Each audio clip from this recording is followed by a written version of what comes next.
Baal kawin. Baal adalah dewa dan istrinya adalah Asitoret, istri Baal, dewi kesuburan.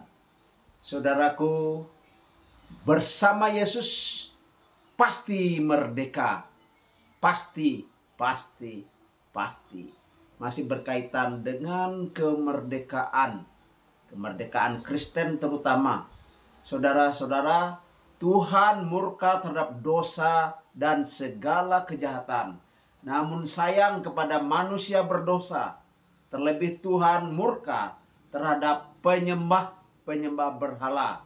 Kutukannya 4 keturunan, saudara-saudaraku, tidak alang-alang. 4 keturunan.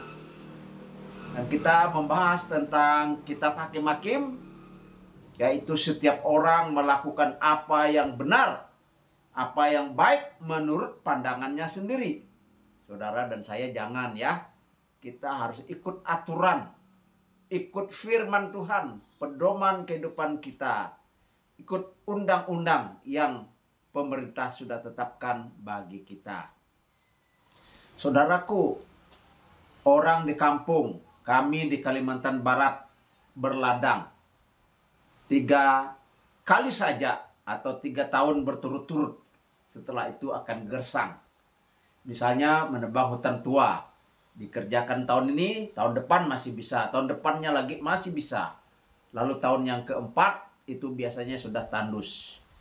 Jadi di kampung di Kalbar itu mengolah tanah perlu jangka waktu 5 sampai 7 tahun. Mengapa? Karena humusnya itu tipis sekali, tidak seperti di pulau lain di mana humusnya begitu dalam atau tebal. Dan biasanya hanya 5 sampai 7 tahun mengulang lahan yang sama. Memang ada yang langsung mengolah tahun berikutnya, tetapi hanya bisa sekali. Jika yang ketiga pasti sudah gersang. Humusnya tipis, karena tipis tanah itu tidak subur. Kalau di Israel menurut ketentuan Tuhan yang diajarkan Musa, mengolah tanah selama 6 tahun berturut-turut. Tahun yang ketujuh adalah tahun Sabat. Tanah harus istirahat agar bisa memberi kesuburan. Saudaraku yang dikasih dan diberkati oleh Tuhan, zaman dahulu kesuburan tanah tergantung kepada dewa Baal. Nah ini, terlebih Dewi Asitoret, istrinya dewa Baal. Ini mitos. Mitos ini diyakini, maka untuk menyenangkan dewa Baal, Dewi Asitoret, maka perlu pemujaan. Nah, perkembangan selanjutnya, kita menggunakan pupuk agar tanah bisa subur dengan tanah, baik tanah bakar, kotoran ternak, baik fermentasi maupun apa yang bisa dibuat untuk menjadi pupuk, diolah untuk menjadi pupuk. Baik pupuk pabrik kimia maupun pupuk organik. Saudaraku, dengan pupuk dan dengan cara modern, maka saya mengambil dari Google ya. Gandum Rusia, Jerman, Perancis.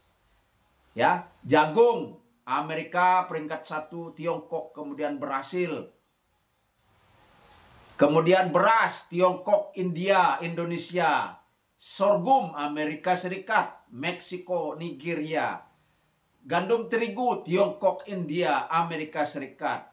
Selada Tiongkok, Amerika Serikat, dan India, dan seterusnya.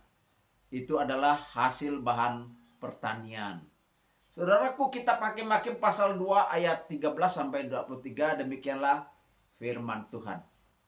Tetapi juga para hakim itu tidak mereka hiraukan, karena mereka berzina dengan mengikuti Allah lain dan sujud menyembah kepadanya. Mereka segera menyimpang dari jalan yang ditempuh oleh nenek moyangnya yang mendengarkan perintah Tuhan. Mereka melakukan yang tidak patut. Setiap kali apabila Tuhan membangkitkan seorang hakim bagi mereka, maka Tuhan menyertai hakim itu dan menyelamatkan mereka dari tangan musuh mereka selama hakim itu hidup. Sebab Tuhan berbelas kasihan mendengar rintihan mereka karena orang-orang yang mendesak dan menindas mereka. Dalam ayat 19 pasal 2 kita maki-maki.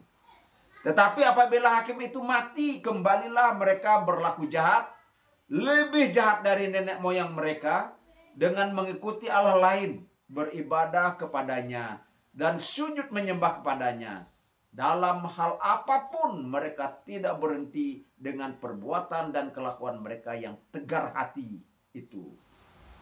Apabila murka Tuhan bangkit terhadap orang Israel, berfirmanlah ia, karena bangsa ini melanggar perjanjian yang telah kuperintahkan kepada nenek moyang mereka dan tidak mendengar firman-Ku, maka aku pun tidak mau menghalau lagi dari depan mereka satu pun dari bangsa-bangsa yang ditinggalkan Yosua pada waktu matinya, supaya dengan perantaraan bangsa-bangsa itu aku mencobai orang Israel, apakah mereka tetap hidup menurut jalan yang ditunjukkan Tuhan, seperti yang dilakukan oleh nenek moyang mereka atau tidak. Demikianlah Tuhan membiarkan bangsa-bangsa itu tinggal dengan tidak segera menghalau mereka. Mereka tidak diserahkannya ke dalam tangan Yosua. Saudaraku, secara umum Baal adalah dewa kesuburan yang dipercaya berkuasa atas bumi sehingga menghasilkan panen, juga atas manusia sehingga melahirkan anak-anak. Tiap daerah menyembah Baal dengan cara yang berbeda. Baal terbukti menjadi dewa yang mudah beradaptasi. Tiap daerah menegaskan sifat dan lambangnya sendiri-sendiri dan membangun denominasi, khususnya Baalisme. Ada Baal Peor, Bilangan 25 ayat 3. Dan Baal Berik, Hakim-Hakim pasal 8 ayat 33. Adalah dua contoh dewa setempat. Saudaraku yang dikasihi dan diberkati oleh Tuhan, orang Israel yang menyembah kepada berhala itu mengikuti cara atau contoh-contoh bangsa lain. Menurut mitologi Kanaan, Baal ialah anak laki-laki dari El, dewa yang tertinggi, dengan dewi laut Asyera. Jadi El pun punya istri yang bernama Asyera. Baal dianggap paling berkuasa di antara semua dewa, melebihi El. Nah, ini yang terlihat agak lemah dan tidak berdaya. Dalam beberapa peperangan, Baal mengalahkan dewa laut Yam, serta dewa kematian dan neraka Mot. Saudara perempuan atau istri Baal yakni Asitoret, dewi kesuburan yang dikaitkan dengan bintang-bintang, juga disembah sebagai dewi cinta dan dewi perang, yakni Anat. Saudaraku yang dikasihi dan diberkati Tuhan, orang Kanaan menyembah Baal sebagai dewa matahari dan dewa angin topan. Biasanya digambarkan sedang memegang petir yang mengalahkan para musuhnya dan menghasilkan panen.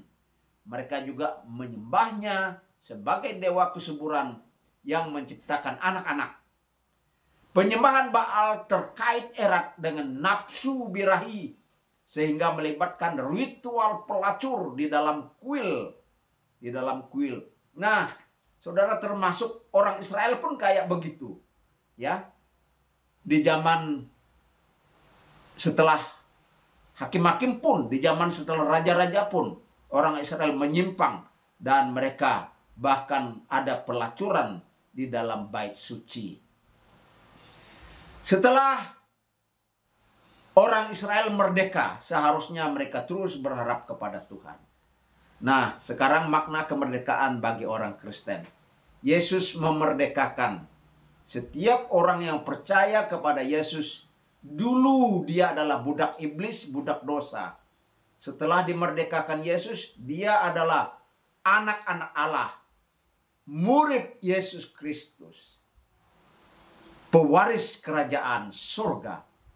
Setelah merdeka, orang Kristen harus menggunakan kemerdekaan untuk bebas mengasihi Tuhan, bebas mengasihi sesama, bebas mengampuni sesama, bebas melakukan segala kebenaran, bebas melakukan segala kebaikan yang pasti berguna, dan berguna.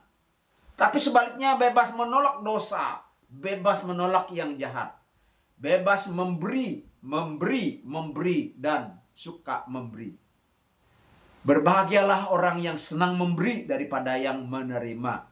Bebas melayani sesama, melayani, dan melayani, bukan menjadi bos. Dan setelah itu, kita harus berdiri teguh pada iman. Jangan mau dijajah lagi oleh iblis. Jangan mau dijajah lagi oleh dosa. Jangan mau dijajah lagi oleh kejahatan. Karena jika kita takluk, kita akan rusak kehidupan kita. Bersama Yesus pasti merdeka. Pasti. Tuhan memberkati kita sekalian.